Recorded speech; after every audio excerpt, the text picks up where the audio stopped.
Big changes are coming to the Mass Department of Children and Families. Governor Charlie Baker announced this morning the state will be updating decades-old policies with one goal in mind. The DCF's fundamental purpose is to keep kids safe. DCF often struggles with mission confusion, and some of its issues and problems stem from this dynamic, not from this point forward. The governor outlined a series of changes, including a new intake policy, which will give social workers standardized risk assessment tools, require criminal background checks in all DCF cases, review the entire household's past involvement with DCF, review past 911 calls, and perform a parental capacity assessment. There'll also be a new supervisor policy aimed at making sure cases are properly reviewed. So-called complex cases will be examined by regional directors, and they're going to focus on ways to recruit and retain more social workers so that average caseloads are lower. In addition to all these steps, DCF plans to reopen its Central Mass office and look at ways to reduce the backlog of foster home applicants. In short, there's a lot of change coming over the next few months, but is it enough? Joining me now to talk about that are Jennifer McKim, senior reporter for the New England Center for Investigative Reporting. She's led an ongoing investigation into DCF dysfunction and mismanagement we discussed the other day. Hi, Jennifer. And Peter McKinnon is the president of the union, which represents nearly 3,000 DCF workers. Peter, good to have you here. Thanks so much. Thank you. The most surprising thing about this morning to me was not that the government is taking ownership, the governor, but that the union, which for years, including back when Baker was the budget chief and head of Human Services litigating against him, that the union bought into this whole thing. What caused you to say yes to the governor on this deal? Well, I don't think it was a matter of us saying yes. I think it was both of us coming to common ground on this. And it's true in the past, we've had our differences with the governor when he was in state government before and during the campaign. But right now it's about governing. And the reforms that were announced today were things that frontline workers have called for years. Does that include reducing caseloads? I mean, the thing for those of us who don't do what you do for a living, which is some of the hardest jobs in the world, we know that, is these caseload ratios. Are they coming down? They're not. They're going in the wrong direction. But in addition to the reforms that we talked about today, that's one piece of it. And the governor did talk at the press conference today about the increased need to make sure we get caseloads down to safe, manageable levels. So they will come down under his proposals. That's what I'm asking. We're hoping. I mean, if we do this right, I think we can work to fix that front door and keep more staff on board, which will mean lower caseloads. Jennifer, when you were here the other night, the statistic that stuck with us, including when reading the piece in the Globe, 110 kids, a third of whom DCF had a contact with, whose deaths were linked to abuse and neglect. Did this report, this agenda this morning, address your concerns? I know they are going to do criminal background checks on everybody, which you cared a lot about. But does it address the broader spectrum of concerns you raised? Well, it definitely. Again, I don't think anyone's going to say there's one single bullet in saving every troubled child in the country, in Massachusetts as well. But definitely it touched on various things, including the fact of criminal background checks. The other thing that the governor talked about was examining the intake system in this issue that we had looked at about a lower risk and a higher risk system. This two-tier deal. Right. He said that they are going to take a look at that. I'm not sure what they're going to do, but reanalyze it to see. You know, the other night when you were here, Elizabeth Bartholet, who's head of the Child Advocacy Program at Harvard Law School, was saying the critical problem is there's this emphasis on keeping the family together to the detriment of protecting the safety of kids, sort of a policy view. Her contention, she spoke to one of our producers today, they haven't addressed that at all. Do you think it's the same level of problem she does, and did they address it at all?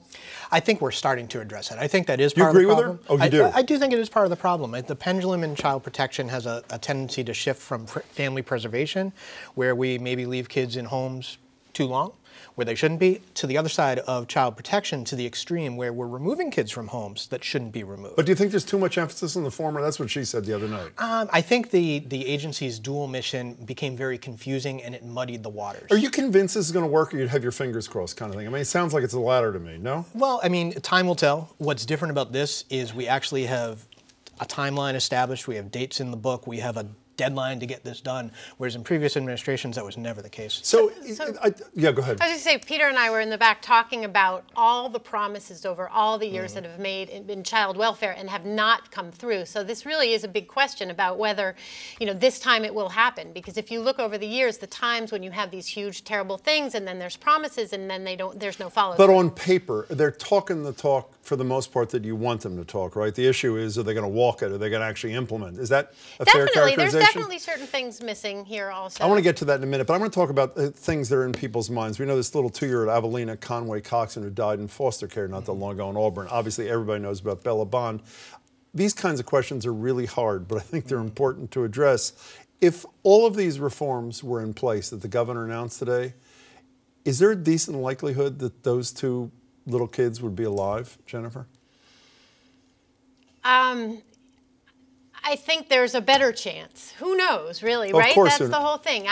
You could never say, but I think definitely there is a chance to save more kids, and that was why I spent all this time looking at this. If you look at child deaths and you focus on them, you can learn from them to prevent the next ones from happening. Are these the kinds of reforms that would have made it more likely that these 2 little kids or others like them would have been saved, Peter? It's certainly possible. I think these reforms will give the field a blueprint on not only on what to look for in a family situation, but how to use that information to make a clinical decision about child safety. There's not clear guidelines or expectations. Do your members feel abused by the public? I mean, it seems to me everybody goes out of their way to say we're never going to be able to prevent deaths. Right. What did you say in your report? 90-some thousand complaints of abuse and neglect. 92,000 complaints in 2014. Caseloads too high, salaries absurdly low. Do they feel like essentially the public is just out to get them and has no comprehension of how difficult the job is? It certainly feels that way sometimes. And when you have tragedy after tragedy happening and the public eye, I think rightfully looking at what we're doing and not doing as an agency, even though the reports and the press and the public haven't really been critical about the frontline workers, it's still hard to take that because we take every death very seriously. You know, one of the things I only watched a little piece of the press conference, so you'll correct me if I'm wrong. Obviously, you were part of it and you watched this thing. No new money, from what I understand. Is that correct? And the governor is talking about the $35 million in additional funds that was part of the budget for additional social workers, some training and that sort of stuff. I understand the systemic changes matter, but can the kinds of things you're both talking about and the governor's talking about really be done without a ton of new money? Well, the governor did talk about money, and the question was asked of him today about that. And what he said was if there is a need for additional funds for social workers or resources, there will be more money in the budget. Is there a need for additional funds? I think there will be. I think you can't, reforms are certainly a part of it, and we need to fix that system, but it's only one piece of it. And if we're really serious about protecting children, we need to get people on the front lines to get caseloads down. Otherwise, we could have the best written policy in the world, and it Why will didn't fail. you said you're hopeful. Why didn't you just say to the governor, with all due respect, the price for buy-in, in addition to the reforms, is we need a financial commitment that ensures that the caseload is going to come down to the level that courts and we, and you, Governor, say are mandated. Why wasn't that the price of admission for him? Well, there certainly were conversations about that, and our collective bargaining agreement has certain requirements of the administration to seek those funds. So a lot of that's already written into our contract, and so certainly that is part of the conversation. What we're hoping is if we get this right, and the other part of the announcement today was a recruitment and retention committee, we have 50% attrition.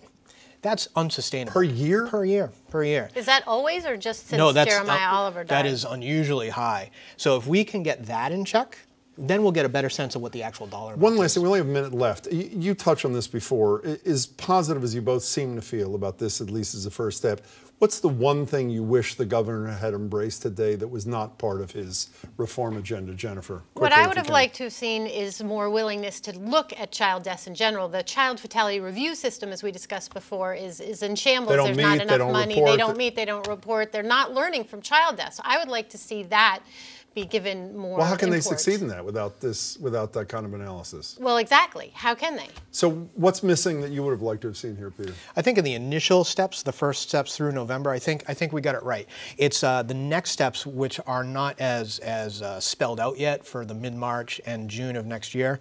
I think that's where the rubber's going to hit the road with the ongoing casework and the bulk of the work that we do. The changes there are really what's going to matter. Also need a public education campaign to convince everybody that those are our kids, not somebody else's. Well said. Jennifer McKim, good to see you Thank yet you again. very much. Peter, pleasure. Thank you. you. Good luck. I hope everything works out.